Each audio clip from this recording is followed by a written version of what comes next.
determined not to miss the start of the race, and with the phones on. Look at that, Todd Ackroyd, a legendary start maybe, or a jump start, I don't know.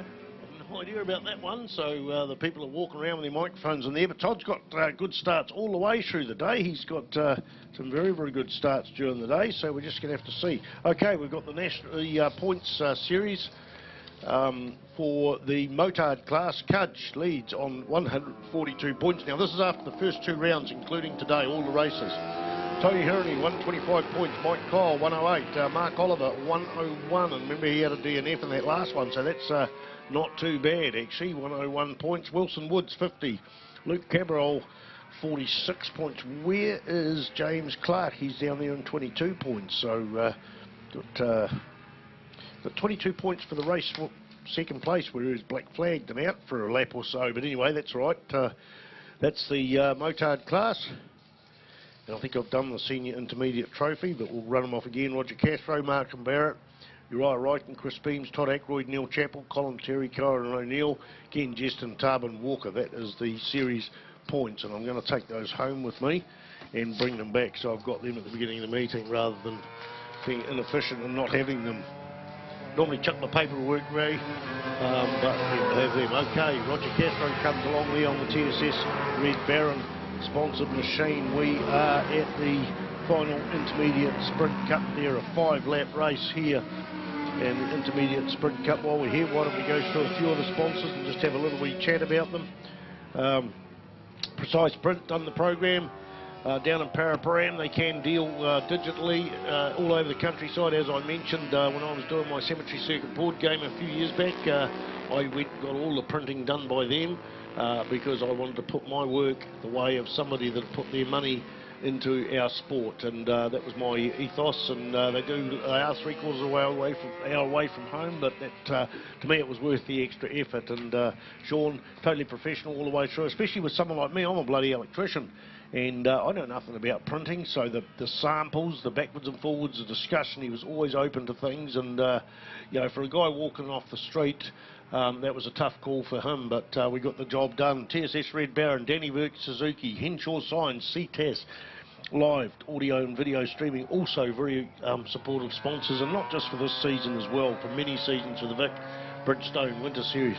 Scooterati, Fastway Couriers, Kiwi Bike Insurance, Ivan Jones Engineering, and RS Motorcycles, and all come along and help, and they've regularly been into it. Hello, we've got a hand up there into turn 1. We've got a hand up there into turn 1. That is Roger Cathro out of action, so it's a bit of drama for him. Not sure what went out there. I was looking around for a red flag, but usually but there's no red flag, and it is he's out of action. So that's handed the lead to Richard Markham Barrett, who incidentally was the fastest man on the track. It's a shame this didn't devolve a little bit further, because he'd done a 1:16.248, whereas Cathro was on a 1:16.356. So there it is. Cathro's parked up just under the Toyota sign. He's all right, didn't fall off or anything. Uriah Ryken is now in second place. Todd Ackroyd in third. Chris Beams, Colin Terry, Chance Oliver Stevens, and Ken Jeston round up the top 7. Duncan Rowe and David Johnson out there as well. So dramas out there for those two. Chris Beams and Colin Terry have been battling all day. 22.1 and a 22.2 for their lap times. So expect some fireworks out of them. I think those are those two bikes coming out of the Higgins corner there along the back straight.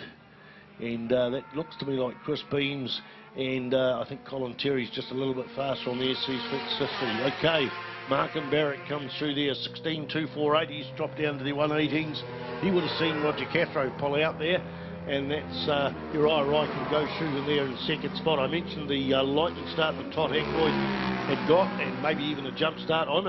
I can't see that system. I don't have that system in front of me. I just saw how quick he was off the mark, and nobody else was.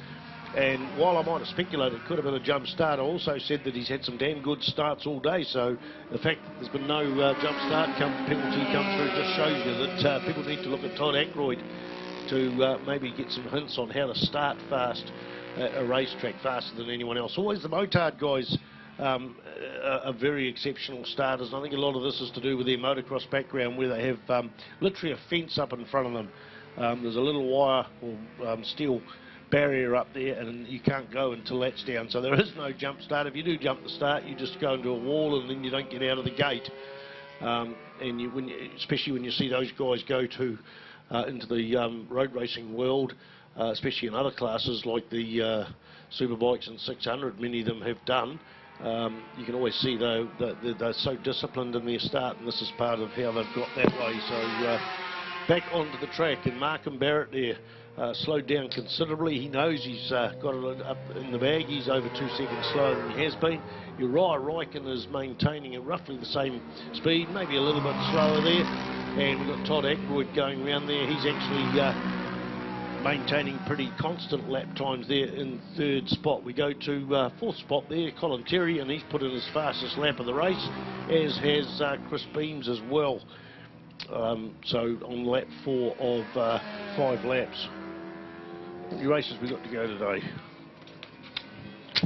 Looking at it, oh, that's practice, sorry.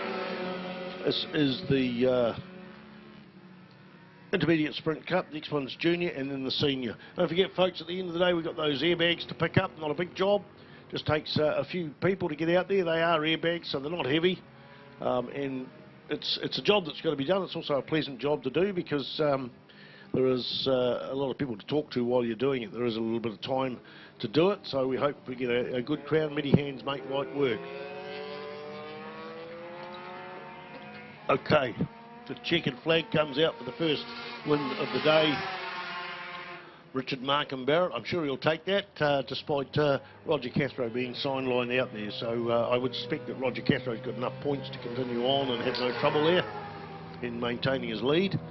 But that's how racing goes sometimes. Todd Ackroyd goes through there in 3rd spot.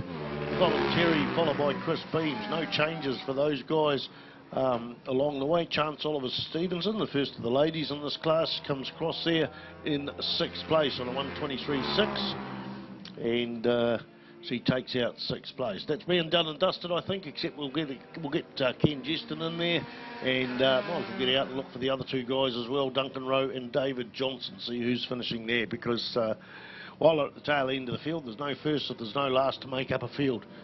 Here, he's going to lose that one. What's he going? Something going on there.